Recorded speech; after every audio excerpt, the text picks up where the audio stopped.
Hi friends, welcome to my channel.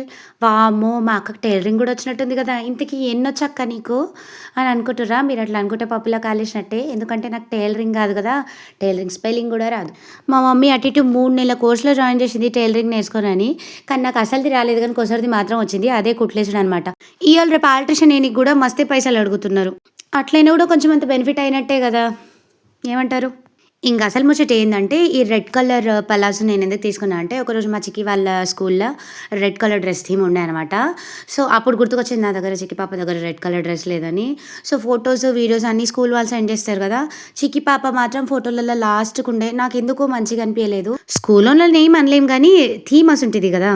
ఇగ ఎంటనే ఈ రెడ్ కలర్ డ్రెస్ ఆర్డర్ చేసిన మీషో నుంచి. అంత మంచిగానే ఉండే గానీ, యూక్ పార్ట్ మాత్రం మస్తు పెద్దగుండే. సో, అందుకే ఇట్లా దాన్ని ఫ్లిప్ జేసి అంటే కిందికి మరకబెట్టి కుట్లేసినా అనమాట. క్యూట్ ఉంది గదా ఐడియా. వామ్మో! టైలరింగ్ చేసేటోళ్ళకి గూడా ఇంత మంచి ఐడియా రాదు గావచ్చు. ఏమంటారు? వీడియో నచ్చితే లైక్ చేయండి, కామెంట్ చేయండి. Please subscribe and thank you so much for watching.